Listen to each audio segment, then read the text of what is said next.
B-17 bomber, one of the most romanticized weapons in American history.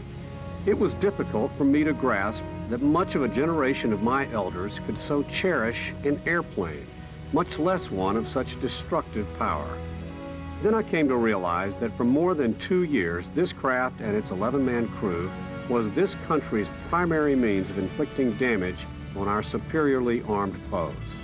More than 1,000 were destroyed by enemy fire, and so many of the 11-man crews were lost, their total exceeds many major ground battles. Surprisingly, only 2 B-17s survive intact today, and only 2 more are entombed in any area where a recovery might be possible. Here. This is where all icebergs come from, Greenland. They're all calved from the glaciers here. The dangers inherent to air travel were compounded 6 decades ago, not just by gunfire, but mechanical failure, limited navigational aids, and bad weather.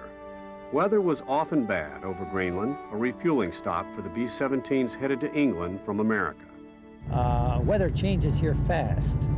When the weather changes fast, it'll change in a few hours. That's what happened. Paul Bleda is now 82, but in 1942, he was a 23-year-old bombardier headed for England on a B-17E. Heavy fog shrouded all refueling stops, and the pilot decided to ditch the plane in the icy Atlantic off of Greenland rather than try to land. I thank John Nichols, who was our pilot, many times, saying that thank God that he didn't try it, because there wasn't any room of error, no room of error. It's very narrow. The pilot skid the B-17 to a quick halt somewhere right along here, and the crew managed to make their way by rubber raft and by swimming to an island some 200 meters away. From there, they watched their plane sink. It is the dream of this man, Bob Reddy, to find and recover that very same plane. Now the big day has come. Let's see what the divers find. The encouragement is that this ice is thinned out. This is the side of the island, I think, that the airplane supposedly ditched. So we'll see. Millionaire businessman Bob Reddy intends to open a memorial in his hometown of Cincinnati to honor the men and women of the U.S. Army Air Corps. He wants a B-17 as the museum's centerpiece, and because there aren't any available for purchase, he has come here to the southern coast of Greenland near the village of Narsak to look for the B-17 Paul Bleda went down in, or another further north that sunk 2 years later after a forced landing on a frozen fiord. Well, this one here is the Sooner, is what it's called. The pilot was from Oklahoma, and it's a very early model B-17E, as in Echo. The serial number is 41-9090. And once recovered, it will be the oldest B-17 around, other than the Alexander the Swoose, which is at the National Air and Space Museum. Gary Larson has led successful missions that have recovered World War II vintage aircraft all over the globe. He's established a reputation as the best in the world at his extraordinary career choice. It's addictive, I guess. You know, once you do one and you are sitting there somewhere in the middle of nowhere, and here comes this World War II aircraft out of the water, star on the side, pilot's name underneath the cockpit window, and still painted blue or green or whatever, if it was Navy or Air Force. And there's an extremely high amount of adrenaline and excitement, that goes with that. So you have that happen a couple times, and pretty soon you kind of want it to happen all the time. So you just keep going, and I've just keep steady with it for 30 years, and it's just... Larson is not the only expert Bob Reddy has hired. Over a dozen other men with various specialties have come on board several different vessels Reddy has leased for this incredible search and discovery effort. The Kisovic, which among other things carries specially trained underwater divers. There's a giant barge and crane which will hoist and then transport a B-17 if one is found. A remote operating vehicle, or ROV, equipped with a video camera and its own sonar system. There are several rubber dinghies with motors called Zodiacs. And then, of course, the mothership, the Ocean Wrestler, which is the seagoing home to most and possesses numerous modern detection tools, including the all-important side sonar. Everything is needed in this most inhospitable area. This is a great boat. We've got the barge, the crane. We've got all the equipment and all the people.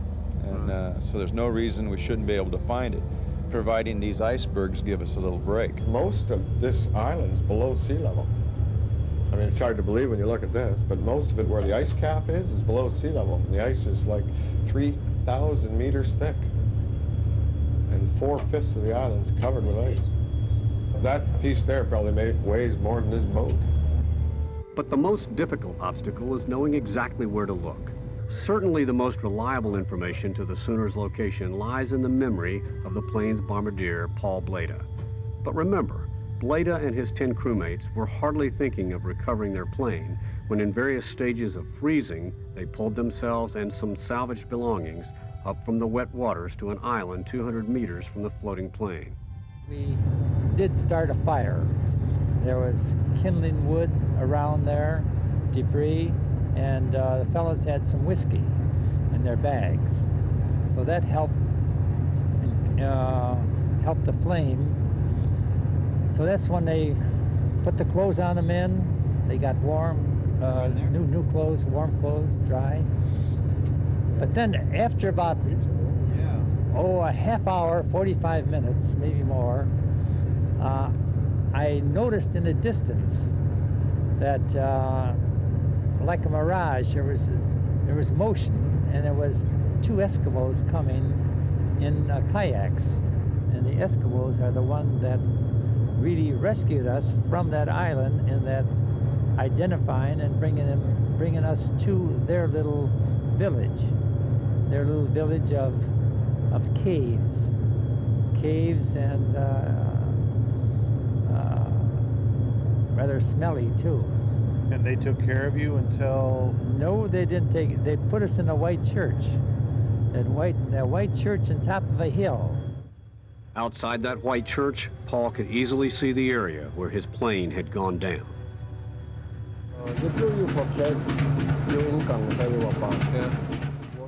Greenland belongs to Denmark, and Danish is spoken by most of the native Inuits and Eskimo people.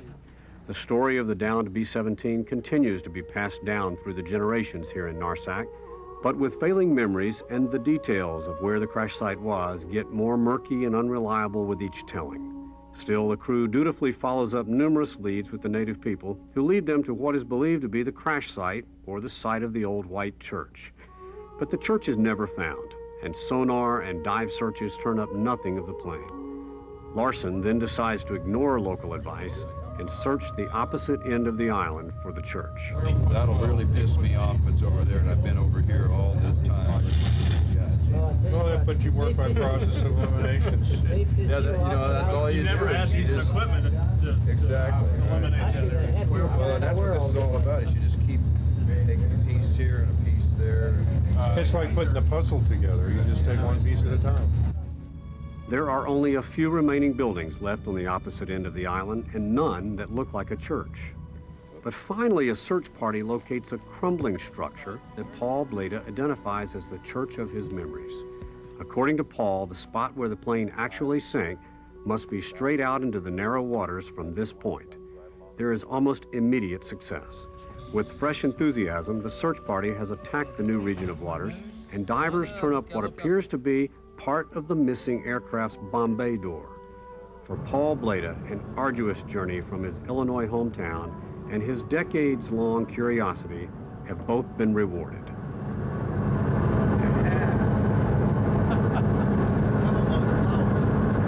That's 57 years, and look what we found. We tried to put ourselves in the mind of the pilot. What is going through his mind? And we felt he was making right-hand turns around this island, dropping his baggage on that low area that he knew he could get into. And then he made his landing about 200 meters off the shoreline. So we positioned the Kisselback right there, and then I put the divers in the water, and sure enough, they found a piece of airplane. So we think our theory is right. Now we got to go find the rest of it. One of the many oddities of these Atlantic waters is the high proportion of fresh water. That's because thousands of streams of melting ice flood into the ocean during the warm months, greatly reducing the salt content. And because there is little salt, it's believed there will be little corrosion to the plane. This small piece of metal seems to bear out that theory. I'm very encouraged by the condition of this piece of aluminum. There's no corrosion, which would mean the water here is absolutely perfect for storing a B-17 in. Go ahead and do what you're doing there, and we'll come back and shoot that line again. There. The search party now uses very sensitive side sonar in every bit of the 20-hour-long Greenland summer days to comb miles more of the ocean floor. But no further sign of the plane that crash-landed off Narsak in 1942 can be found. We've been here 4 days. We've covered a lot of territory, got a lot of opinions, got a lot of expertise, and of course the disappointment is that we don't have an absolute fix on where this airplane is. Are we disappointed? Sure, we're disappointed. Are we discouraged? No, we're not discouraged. We are going to do everything we can to find this airplane before we leave. If we don't find this one, we're going to go find another one. The other target, a B-17 G-class. It shows great potential for recovery. The plane was forced to make an emergency landing on thick ice just off the Greenland coast in April of 1944. The crew was able to walk to shore, where a number of photos were taken and coordinates determined, in hopes the plane could be recovered. A day later, the crew was shuttled out. A week passed before a plane could return for the B-17. All that was left was a large hole where the aircraft had fallen through the ice. The site of the second plane is 500 miles northeast of Narsak.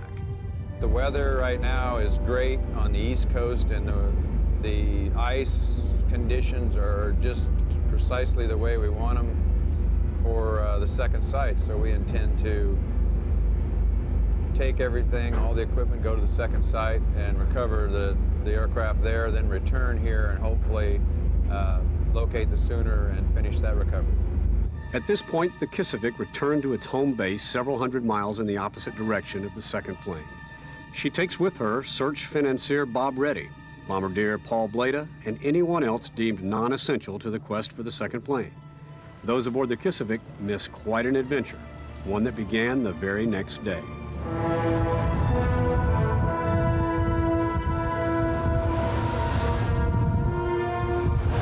The promise of great weather didn't hold for the Ocean Wrestler. In fact, as the vessel steamed north with the barge the Ocean Hauler in tow, it had run smack into an immense storm.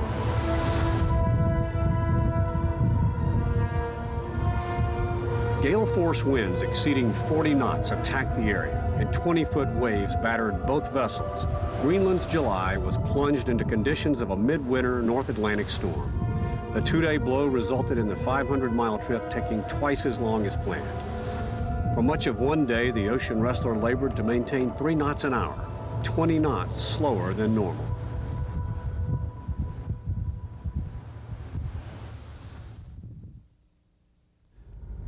There's nothing there, so that's the key, is the one that's very low and nothing behind it.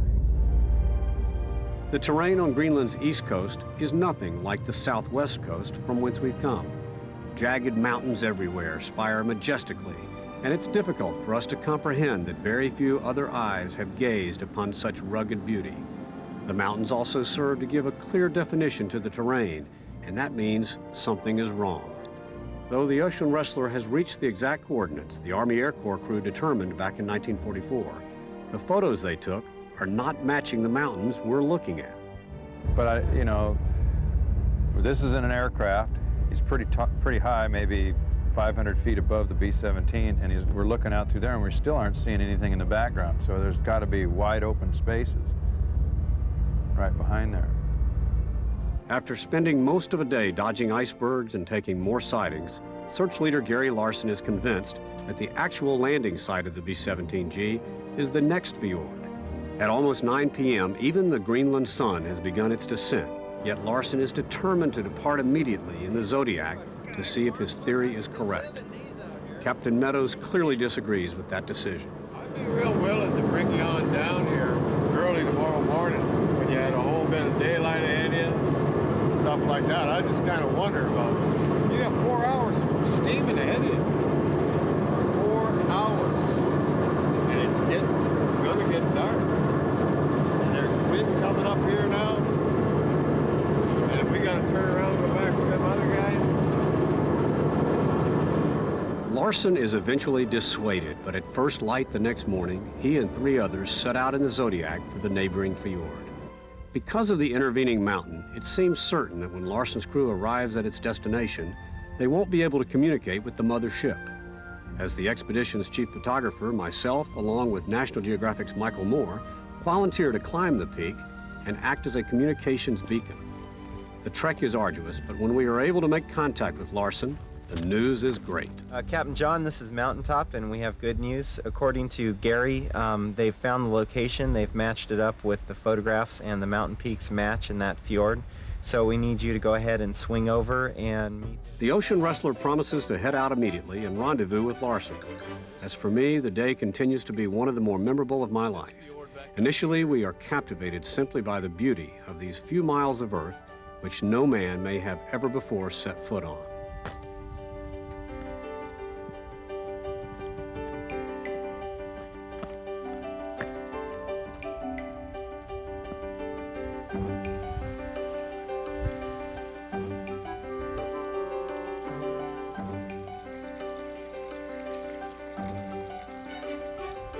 Our reverie is interrupted, however, when our radio goes irretrievably dead.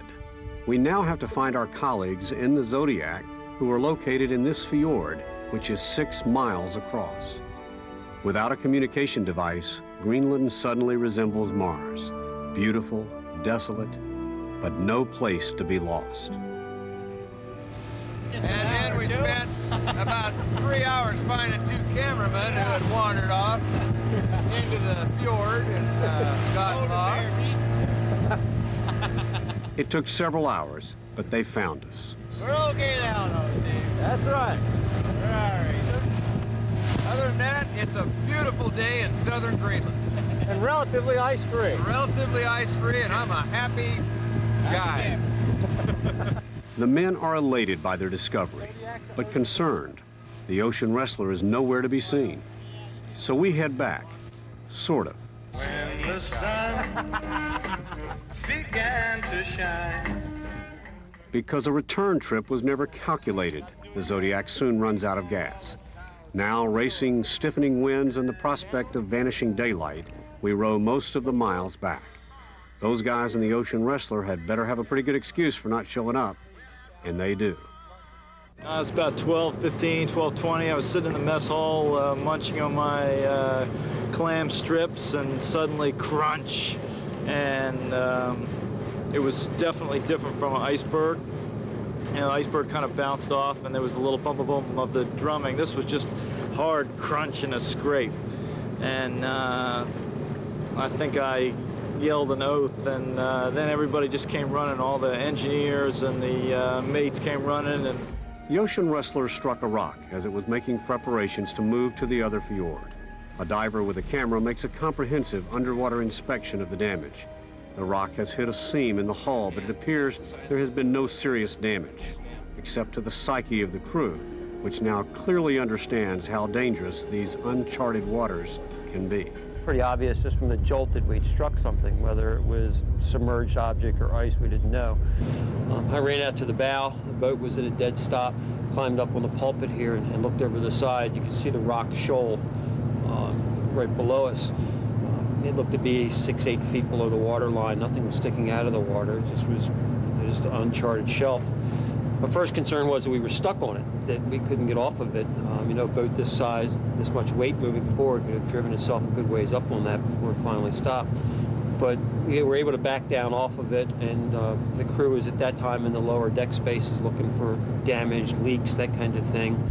It requires most of a day, but the entire operation does successfully move to the newly explored fjord, where it's obvious from every photo that this is where the B-17G made its ice landing in April of 1944. We're right there. It's right here. It's on the bottom. Just gotta get this thing to find it. To further verify the correct location, a party of men searched the shoreline, hoping to find the base camp the aircrew established while awaiting rescue. The airmen had been there almost a day and a half, and perhaps they left some evidence behind. Sure enough, under more than 50 years of lichen and moss, discoveries are made. Be nice to find one M45 laying around. Most of what's recovered are shell casings from ammunition of various calibers. Whether it was to alert rescuers or just of youthful exuberance, the crew of the B-17G seemingly fired every gun they removed from the plane. Why don't you go ahead and turn out now to the right, I guess, and bring your speed up to about 4 knots. We're so close now, but gradually the excitement of the search is replaced by boredom. Cruising back and forth in the area where the plane sank, the ocean wrestler settles into the tedious chore of scanning the bottom with sonar.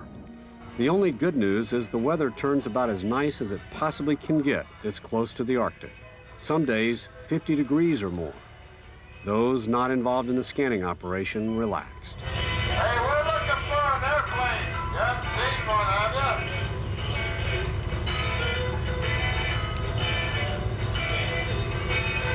you? We are so happy to be here. We are amongst the icebergs. We are two wild and crazy guys.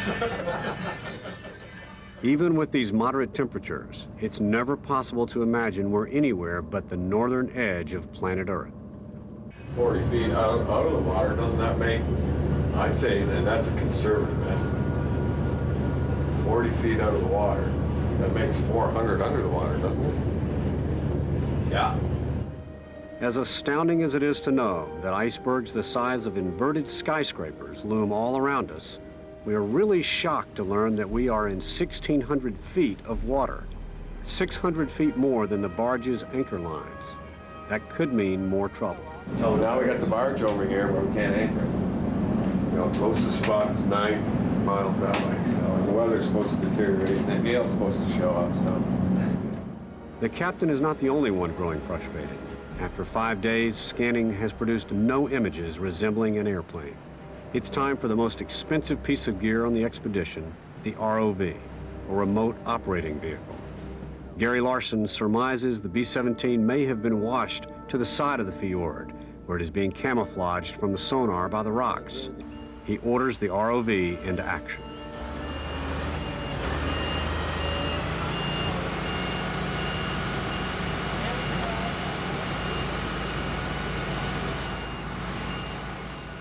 Okay, I'm gonna start heading towards the bottom then. That way I can at least maintain head.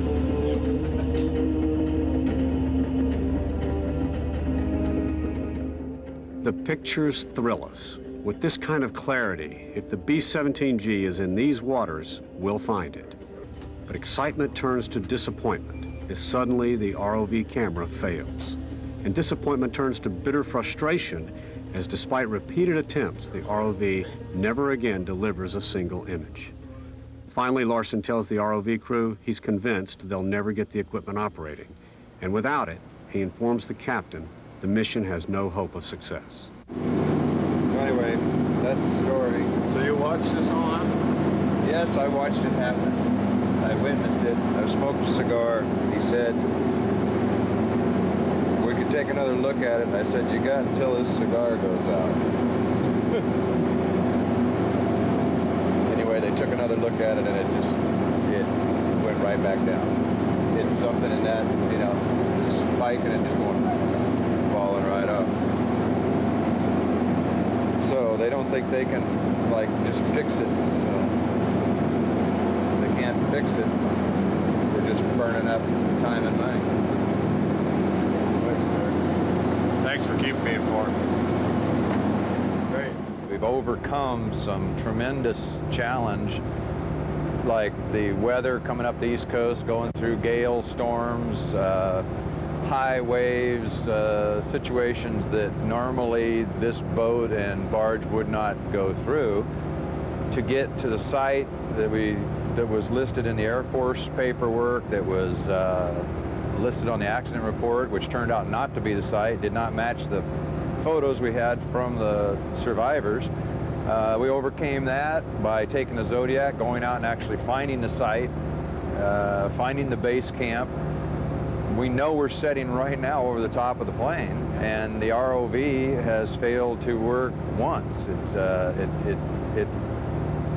They're having electrical problems that they cannot overcome, and it has burned all their circuit boards out and several times.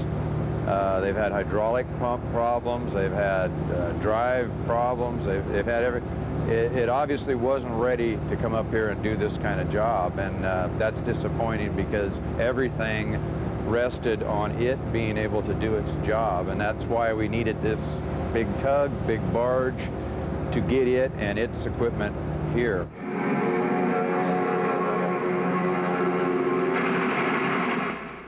Our return to the east coast of Greenland and then airport is a subdued affair.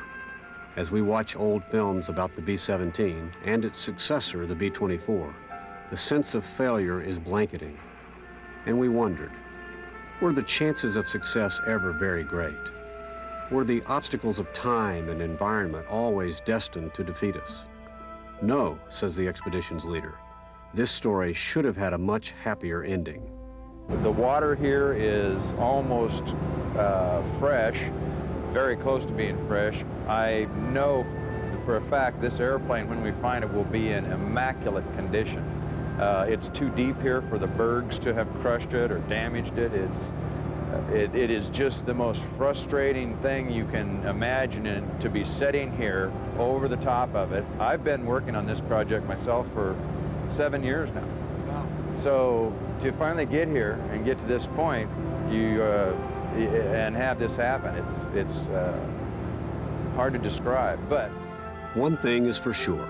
My personal awareness of the contribution made by the airplane known as the B-17 and the crews who flew her has forever heightened my appreciation for what was given to secure our country's victory in World War II.